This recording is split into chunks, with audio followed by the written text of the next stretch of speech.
Say something. It was cold out there. Hey, Kuya, say something. It was cold out there. Say something, Mom. It's snowing, it's windy. Stop that video. Welcome to In the Lab Podcast, episode 27. I don't know how we did 27 episodes. I'm not gonna lie. Sometimes I wonder, bro. That's crazy. Yeah, it's a lot. It's a lot. But Yeah. you know, like I'm sure you see it, but like Yeah. we may just be two mans sitting on the couch. Yep. Two guys on chilling. the couch. But like, there's a lot of work that comes into like doing even like a small podcast. So Yeah. you know, much love to all the podcasters out there doing their thing. Of course, yeah. And appreciate you having on. Of course, having we you on. appreciate you guys for having me. Dude, first of all, please welcome Pino, an absolute fucking talented vocal phenom in Toronto right now, bro. I'm telling you, he's next up. If you don't know who he is, you will know in the next couple of years, even this year. I'm telling you, bro. Shout out, Pino. Appreciate you coming on. Hello, thank you for having me, man. Of course. Yeah, I feel like the first time, I know the first time we really talked was when we shot that live for you. I do remember that, yeah. Like 2 years ago? Yeah, it was like pretty much 2 years ago. Yeah. Great experience. Great, yeah. great people, great team, everything. That was a lot of fun. It was my first time directing, actually. Really? That video, yeah. Okay, Yeah. that's crazy. So that I will always have a special place in my heart for that video. And yeah, Thank that you. shit was fun as fuck. How deep into like releasing music in your career were you at that point? At that point, that was like when I was first like getting started, getting my momentum. Like this was before I dropped like Pendulum and like the Memento EP when everything like the motion started going. But Yeah. that was like right before. Right before. Yeah. Jeez, Yeah. dude. How did you meet Koven? Koven reached out to you, right? Or was it- Actually, I think he hit me through DM, I believe. Oh yeah? And then we connected from there. Uh-huh. And then I met Colvin, Ethan, and the rest of the lab Yeah, team, and it was dope. Yeah, for sure, Yeah. man. Hey. And also another really big memory I have of you is also at Ethan's hometown Yeah. headliner. Headliner, yeah, which, yeah. TD Gardens, and Dope, you were yeah. one of the openers. Dude, that Yep. was fucking sick. Amazing bro. experience, man. Yeah. Like How- I said. How was your experience there? I was really excited because it was TD Music Hall. It was like the venue is like pretty Yeah, the venue was insane. pretty nice, super nice, and like just the experience and the opportunity was amazing. And like I always say, the team is great. It's just good vibes all around. And it was a great experience. My friends, family, everyone was there, so Yeah. it was like really nice. Yeah, It was hometown really nice. show too. Yeah. Yeah, that was so much fun. Mhm. Yeah, I'm telling you, that green room. The green room's that crazy. was great. I've never been in a better green room, and I went on Yeah. tour. There was no better green room. It's super nice. It's super nice. Yeah, yeah. Yeah. Anyways, I kind of wanted to touch on, like how you even got to music in the first place, bro. Like I see someone like you, and I see the music you're putting out and Yeah. the stuff you're working on, and I always wonder like how you always find your inspiration where like people like you come from, like your background, your passions, how you even got For here sure. in the first place, bro. It's a pretty long story. It stems from like pretty much my childhood. So I would grow up like in kindergarten. Like I remember '06 riding in my dad's car. My brother, he would play his burnt CDs. Like when they would burn CDs back in the Yes, day. sir. Just have like just mixes of R&B, hip hop, etc. And it wouldn't even be like just famous. It would be like underground stuff. And like this was like when Drake was popping off. So like my brother like put me onto Drake. Oh, shit. Like a lot of people. But yeah, so growing up, I just listened to my brother's like mixes in the car. My dad's CD collection as well. Like he listened to like Luther Vandross, Oh shit. Sade, a lot of great like artists, and it was just I was absorbing it as a child. So I always had like a musical foundation growing up. Mhm. Also karaoke, as Filipinos, Yes, karaoke sir. is yeah, definitely. And then so it really stemmed from that. And then right after I graduated from middle school, I started playing around in FL Studio. And that's when I started doing trap beats like Mexicojo, plug MB type beats. Oh, that's shit. that's really where it stemmed from in terms of production. So I actually started off as a producer in like 2016. So from there, damn, it's a really long story, but yeah. Nah, bro, take your time. We got time. Yeah, We of got course. time. So from there, I did trap beats. Then in transitioning into high school, Yeah. I would like do melodic rap just like for fun. Oh yeah. So I just play around. Like it wasn't really nothing too serious in my mind at that point. it was just like for fun type thing because I'm in high school, you know, nothing's really serious. Yeah. So I would be making just random rap songs, posting on SoundCloud, see what happens. Oh man. And yeah, and a lot of my friends told me like you should keep like doing this, and I was like, okay, sure, yeah. And then I just kept doing it, and then it got to a point where I was like, okay, maybe I could take this serious. So like I was lollygagging from like when I first got into high school, and then towards the end of high school was like really when like I was thinking, yeah, I got to take this seriously. So that's where like a lot of my friends were telling me to transition into R&B because like I was doing melodic rap, which was close to singing basically, but yeah, everyone was telling me you should just like stick to R&B because that's like your strong suit. Because singing and just I was always singing growing up as well. So yeah, so I had to think. I was like, do I do rap, R&B? And then I made the switch in like 2020. That's when the year I graduated. So yeah, so I fully transitioned to R&B in 2020, and then everything's just been going off from there. Yeah. Holy shit. And you know, when you're making music in high school and stuff, as you say, you don't really take it seriously. You don't think it's gonna go anywhere, right? Like, you're just having fun with the homies. Literally, like you're just vibing. It's cool. Vibing. You know, and when you graduate high school, was the first thought in your head that like I want to make a career out of this, or were you like I gotta go to uni or school? Yeah, or I'll tell you something really crazy. So I was planning from to go to college for graphic design because I do all my graphics, like the graphics, even videos, but I always did graphic design growing up as a kid, like even before music.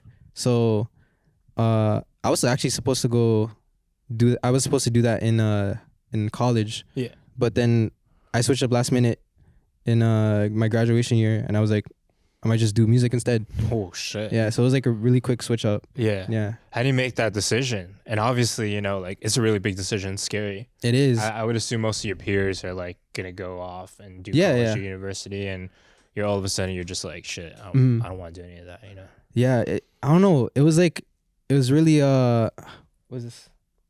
It was really on the spot. Yeah. But I just believed in myself, and I guess I had a nice circle around me, so like they believed in me as well. So it wasn't really too difficult of a decision to make. Yeah. Wow. Yeah. Okay. And like your parents were like supportive. Yeah, of course. Like parents, they be skeptical at first, but like with time and when they saw like what I was doing with my music, that's when they started to like be like, okay, I see where you're going with this. And then they opened up to the idea of it. So yeah, it took a bit. It took a bit. Yeah. No, that's amazing, bro. I would say I was too scared to make that jump. It was too much of a like unknowns, and I didn't even know what it looked like at the time. Like, what does it even mean to like make music for a living at the time? Like, how do I make money off this? You know. Honestly, since I'm independent, it's just it's hard at first, but you just got to keep going. Honestly, just keep going. Just experiment with different things in terms of production, just your music. But honestly, it's a long journey, so you gotta just keep persevering and just keep dropping. Connect with people. Networking is really important. So it's a really long process, but it's worth it. Yeah, fuck. Dude, when your courage is amazing. I wish I had that at the time. Thank you so much. Thank you. I went to uni for a year, and I was just like, that's when I realized it was the wrong thing for me. I see. What'd you go for? No, this is crazy. I went to U of T. Yeah. I went for so U of T has this weird. Their Bachelor of Arts and Science, you had to do 2 majors. So I did statistics and physics. Okay. Which is like, yeah, bro, like what am I thinking? Yeah, like, I see. Yeah. It's just I wasn't even good at it. It was just the only thing I could really do at the time, and I was just like, fuck yeah, I'll just do it. I had no thought, you know. I feel you. Yeah. Because I was still grinding music on the side, grinding beats, and at some point, you know, middle of the year, I was like, I don't feel like I belong. You know, I feel way more fulfillment doing music, and I was seeing a little success at the time too. And I feel that. Yeah. I was like, fuck it, I might as well just fuck it. Yeah, just go all in, you know. But it took me a year and a lot of time to like get the courage to make that leap. So to like hear you just have the conviction right away, you know, is Of really course, yeah. commendable, man. That shit's scary. Yeah, And then yeah, it is. when you first decided that you're not going to go continue in education, when it came to like kind of figuring out what you got to do in your music career, what were the first steps? Well, actually, okay, so I did do the switch from graphic design to music, but I Yeah. did do a certificate Oh. at Seneca. Okay. So I did go to school, but like it was just a short certificate, so Yeah. it was calm. But I learned some stuff in college, so I guess it was worth it, but not really because it was in COVID, because everyone was home. So yeah. we paid full tuition to stay at home, but it was So that's actually like what I did after school. But in terms of music after I finished college, it's just I just been going at it. Yeah. You know, kind of when you first started like pursuing music for full time, and you say you just go at it, just do what Yeah. comes to mind, just like put out music. I think that's the best thing to do for most For people. sure. I feel like people are like, oh, there has to be a correct way to do things, or like do this, do that. But at the end of the day, like as a creator, as you know, like you just got to put stuff out there, you know, Exactly. just do what your heart says. Like Exactly. if it's like, I want to release music, then put it out there, bro. Like if you ain't got a team around you, then like fill the gaps, right? Do what you're good at. 100%, And just like yeah. build a team, find people around you to fill those gaps that you need, and Exactly. keep going from there, bro. Man, it's Yeah. all about consistency and quality, honestly. Yeah, exactly. How did when you first started, and you're still independent, but like, Yeah. when you're making music and shit, where like you're a producer, as you said, you can Yeah, produce so your own I shit. produce. Yeah. But I do collaborate with like a lot of my producer friends as well. So it's not really fully me on production, Yeah. but it's always gonna I'm always gonna have my touch on it. But Yeah, exactly. I always show praise to my my people Yeah. who do production for me. Well, what was the vision when you first started? Did you have like a direction, like you knew you were gonna go this way, where In terms of like genre and like aesthetic. aesthetic vibes, your Okay. brand and shit like that. Like, how did Honestly, you yo, build I it was out? so lost. Like, Yeah. so when I did the transition into R&B in like 2020, I was doing like 2000s, just random stuff with my friend. So we were just playing around. But honestly, I didn't get a full idea of what I wanted to do in terms of direction. But it came with time. So like 2020, 2022 was like the experiments of like just seeing what would work and what made sense. Those years, like it was really like just like forming my craft and just studying artists and just like just making music to improve and just find where I really want to be in terms of the space, like genre, etc. Exactly. So it really, Find your voice. yeah, it took a bit, but so after those 2 years, 2023 was when everything started. So I did the EP Memento. Actually, no, I did Two of a Kind, which did pretty good. That was in 2022 though, Yeah. but it wasn't really like the sort of genre I wanted to do. Mhm. It was just something that popped off on TikTok, and I was just like, okay, I'll just release this, Yeah. and it did good. But so in 2023, that's when I released the EP, like I said, and that's when everything started to really take off like that. Yeah. And that was more so in the lane of what I wanted to do. Mm. So something like not too dark, but like you could hear the R&B roots, and just Yeah. I wanted to include the the feel of Toronto in a way. Yeah. Something like I get that. what you're saying. I get what you're saying. Yeah. I think a lot of people struggle with balancing between, something pops off, but you're like, I don't, Yeah. that's not really what I want to do fully, where the direction I want to go. Yeah. So when you're doing the stuff you really want to do, or like that you really resonate with that in that moment, and it does well, then that's the perfect storm. It's perfect, right? man. Yeah. Exactly. And when you were first finding success and everything, how did you like kind of manage that? Was it like, you're someone I attribute to like being really humble, and Thank you, man. yeah, I think when it comes to success for a lot of people, it looks different when people find Yeah. success. Some people get really hooked on it, and they're like, okay, I'm just gonna do this. This is what worked. This Yeah. is the only thing I'm gonna do. Mhm. Or some people kind of like get to their heads, like shit. Like, Yeah, I feel you. bro. I feel I've seen it Yeah, for sure. yeah. So like, Oh, kind yeah. of when it was first happening, what was your mentality? What were you Honestly, trying- yeah. When it was first happening, like my TikTok was popping off.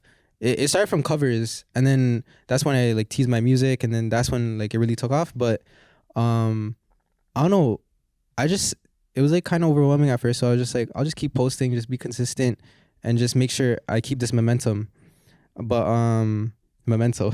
Hey. But yeah, so I just kept going. Honestly, I didn't really let it change my like the way I acted or anything like that. But yeah, it's just all about consistency and just making sure I continue the work ethic. You know what I mean? Yeah. Nah, that's really mature, bro. Yeah. I think a lot of people lose themselves in that moment. Oh, They're just 100%, like, yeah. you find success and they kind of just like let the foot off the gas and like Yeah. they don't really. It's about consistency, as you said. It's about discipline.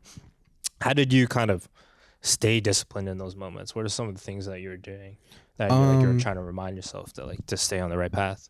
Honestly, I think it's because the way I was just consistently working on music and just like in my basement, just like working on music, just experimenting with my sound. I was just like locked in, honestly. I was just locked in, I kept on working. Like it didn't really change. Of course, I'd have like times of, gaps of not making music, but it's just food for thought. Like those gaps were just food for thought for like when I would make music. But yeah, I just be stuck in the basement just making music. I didn't really have anything else to do. Yeah. Hey, I think sometimes that's just how it is, bro. Exactly. And like we want to experience life and we want to get out there and shit, and that helps with the music creation. And shit. Yeah. But at the end of the day, when it comes time to grind, like we gotta stay locked in. It's time. Yeah. Let's stay locked in. 100%. So like you dropped Memento and your EP and everything. Your TikTok was popping off. Yeah. What was sort of on your mind around then? Like, did things become more clear in terms of what you want to do around the same time you're playing more shows and performing live? Kind of what was your direction then for yourself? What were some of your goals? So at that point, I guess I did do a few shows, but that was like around 2021. That's when I really like started like doing live shows. Like I never really did live shows at all. Yeah. Like until 2021.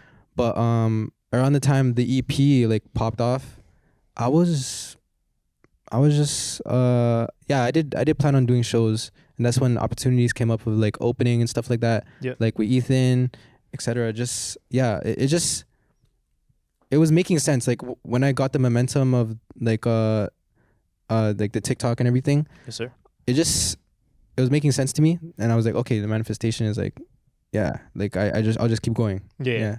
Hey, that's how it is sometimes, Yeah. And you said you were around the same time. When did TRNSPRNT start? TRNSPRNT, it's funny. It started in 2022. Okay. But it really started forming in 2023. But it started back then. Yeah. And were you kind of like starting all this at the same time, like kind of alongside you making your music, right? Or did it kind of start like after the fact, in terms of like it kind of naturally formed when you were making music with people around you, whatever it is, or it was pretty natural. Yeah. Pretty natural, I'd say. I met YMX Beats. Shout out YMX. So I met him around 2021, I believe, and then we just started collaborating from there. I met him through a mutual artist, Quasi. Shout out Quasi.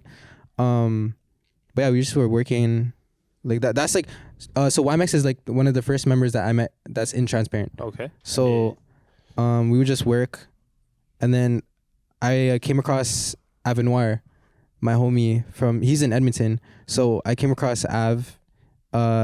He hit me up in DM. He said he found me through SoundCloud, and then he DM'd me on IG and just asking for like opinion on this demo he made, which would be his like one of his biggest songs. Eventually. It's actually crazy, but yeah. So we just like connected from there, and it was really natural. So this was like around the timeline of like Two of a Kind. Yeah. This was before Memento and everything. Yeah.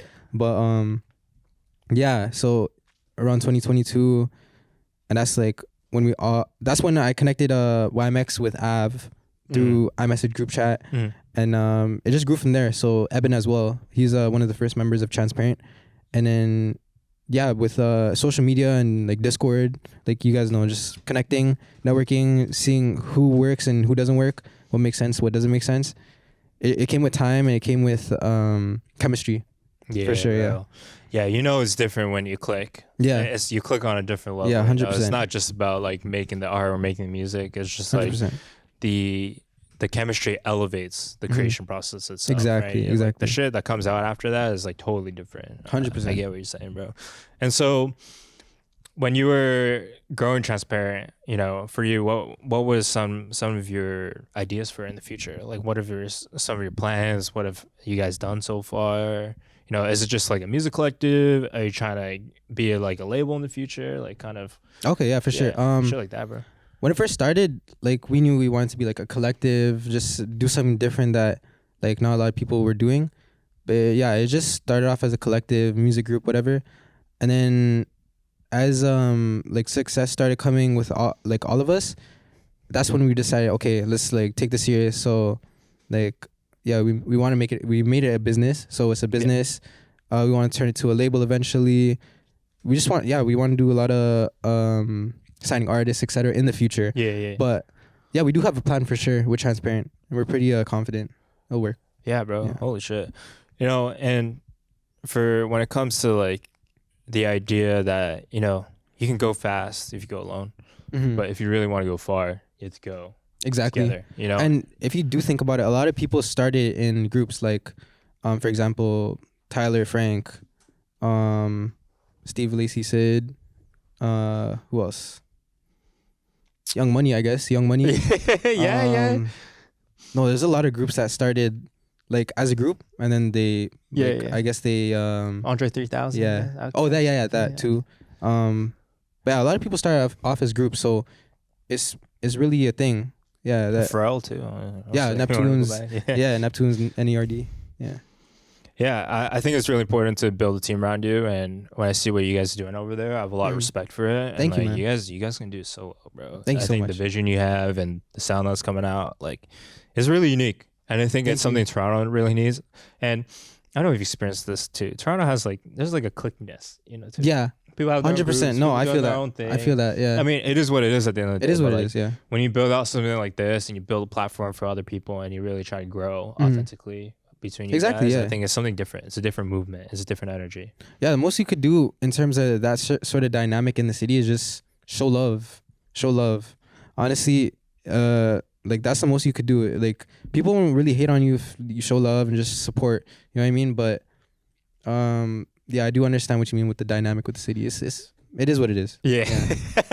It is what it is. Nah, for real. Yeah. Nah, and you know, and I've, not to say like, I say this all the time, bro, but like there is so much love in the city. There's a lot of people out there that they do like try to collaborate and grow with each other. 100%. You know, they're not just looking out for themselves, and I think it's amazing to be able to like grow the community and grow the underground scene and see where everyone goes. You know, I think it's really important. And not to say that, you know, we are a city defined by OVO and XO and The Weeknd and Drake. It is what it, you know. It's great because it's opened up opportunities elsewhere. Yeah. And obviously, you know, for everyone in the underground, like we're trying to grow on our own path and carve our own niche. And you know, it's not just those sounds and shit like that. There's a lot of shit happening over here. I will say, I think Toronto's R&B's, we have the best R&B in the world. You know, 100%. Some people say it's hot take. I agree with you. Yeah. I agree with you. It's in the stats too. It's in the stats. Yeah, you're right, bro. Yeah. I'm saying, bro, it's like the Toronto R&B scene. The sound is crazy here, man. And the shit that you guys are doing and you doing yourself is, I think that's why I fully believe you guys are next up. That shit's crazy, bro. Yeah, in terms of like the city sound, like it's crazy because before like say Drake or The Weeknd, Party Next Door, before they were making that type of R&B, I didn't really hear anywhere else that was doing that sort of sound. So Toronto, I guess it really carved the R&B scene for us and just like the whole R&B crowd. Yeah. No, the sound is different here, truly. 100%, yeah. And then sometimes I'm like, is it the people? Is it the environment? It's probably a bunch of things, bro. Yeah. There's a lot of things. You know, when it comes to, you know, future projects for yourself, kind of, you mentioned to me that you're working on a project in the future. Like, what are your next steps? What are you trying to release? What are you working on? Honestly, just consistently just dropping singles, videos, all those sorts of things. Definitely shows for sure. Yeah. How do you like playing shows here? I love it. I love Toronto's energy. I'm getting used to it because it's like I'm not really used to it. I didn't grow up performing and all that. Yeah. But no, I love it. But in terms of that, yeah, so shows, just collaborations more. I don't really have, I only have one collaboration I've done in my discography, but Yeah. I definitely want to collab more with people, write for people, etc. Get this EP out. Just go to like LA, New York, etc. Just do a lot more things that could advance my career. Yeah. No, for sure. You said you're performing. You didn't really grow up performing and stuff like that. Yeah. And Well, I will say I did, like, because I was obsessed with like Michael Jackson, his music, his dancing. I did dance at my cousin's like debut, and then at the talent show in like grade 6 or 7 or something. Yeah. So I did. You've done it before, for sure. I've had those, but it was so nerve-wracking, and that was dancing. Like singing is a whole different. Oh yeah. Yeah, it's a whole different thing. Performing is a whole different. Literally, yeah. And the spotlight's on you, bro. 100%. Like, everyone's looking at you. It's scary as fuck at first. Are we allowed to swear? Yeah. Okay. Yeah, it's funny. Funny you say that because sometimes I forget that we swear, and when you upload like Spotify podcast stuff, like you have to mark whether you swear or not. Oh, okay. And I'm pretty sure I've missed a couple. So okay, that's calm. Yeah, I know for sure now. Okay, yeah. Nah, but like when you first started performing, what are some of the things that you learned? You know, I think it's good advice for people out there who haven't like are starting out performing too. Like, what are some of the things that helped you? Kind of things that you were more prepared for in the future. Some things that you weren't like necessarily when you first started performing. You're like, oh shit, I didn't know that, or like I could have done that. That would have helped me a lot. Honestly, like the first time I performed was in 2021, and that's when I was first like getting out of that transition from like melodic rap to R&B. So when the first time I performed, I was like walking around the stage. It was like really awkward, and just like the energy, I guess it was there, but like what I was doing, it wasn't adding up. So yeah, I guess what helps with improving your stage presence and just the way you perform is just watching your favorite artists. Like say for like The Weeknd, or I like Brent Fayez as well.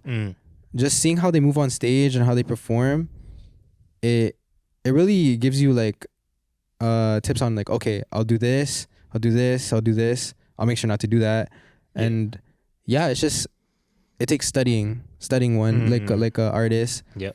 And just doing research on what you should what you should do on stage, etc. Just it's a lot of researching, studying, etc. and practicing. Yeah, I think that's the thing people really underrate when it comes to performing is that people who are like crazy performers, like they study, man. That's a whole different craft. Like the music's one thing, sounds amazing, like you're a great artist, but like when you become a great performer, like you have to work on it. It's its own craft, right? Exactly. Spend time on that shit.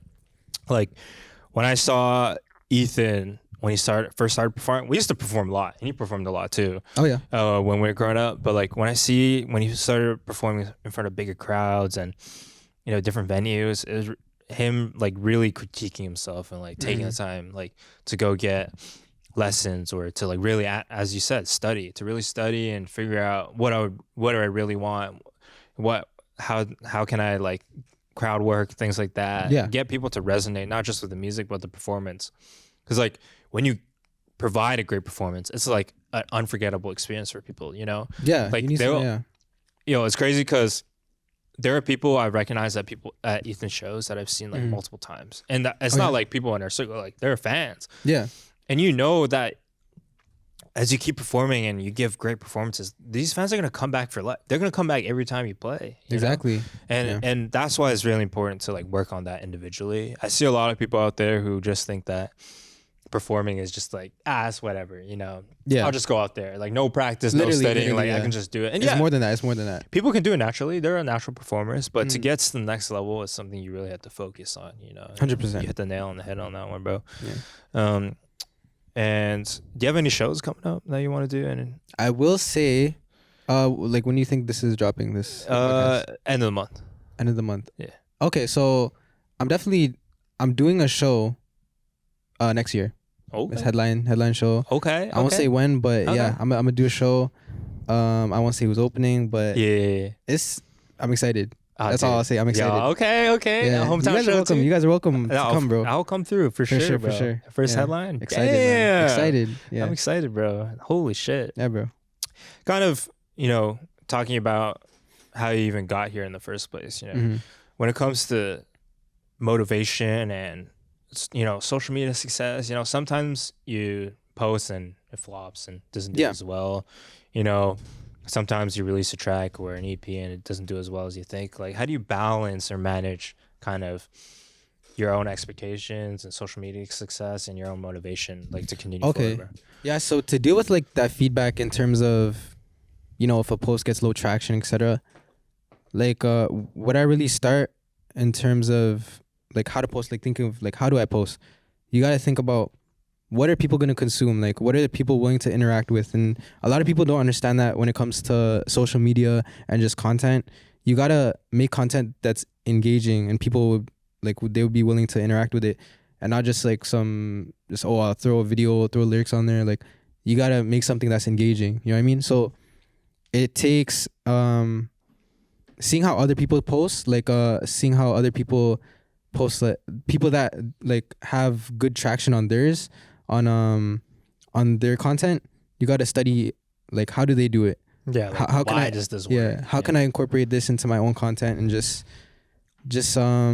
making engaging content. Yeah, that's Yeah. all it takes. Oh, for sure. And for yourself as well, when things don't do well, Mhm.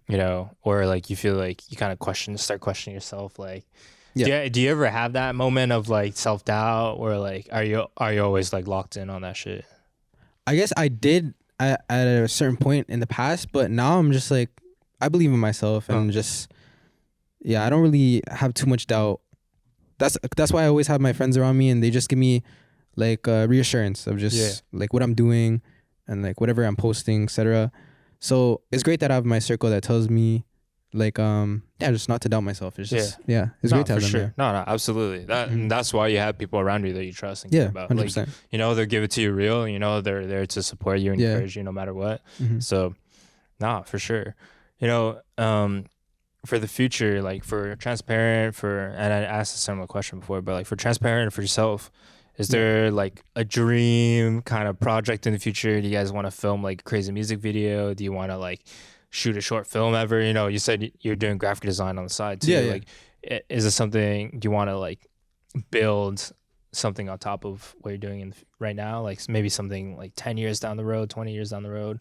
10 years, not really sure, but like we do want to take it somewhere, but we're not sure yet in terms of long term. But I would say like short term, like we want to do like merchandise. We do want to do like a tape album type of thing with just like all of us, like in terms of production and artists. Oh yeah, but that'd be sick. Holy super sick. Yeah, but that was a plan from like 2022. We haven't really started it, but when we get started, it's gonna be crazy. Oh but yeah. Long term, not sure yet. Yeah. That's fair. That's fair. Yeah. Sometimes for us, even or for myself, like sometimes I get an idea and like, oh yeah, I can do this. This would be a sick idea, and then you're a year down, you're like, I feel like I might change directions. I want to do something else. So these things take time to kind of, figure out and build upon.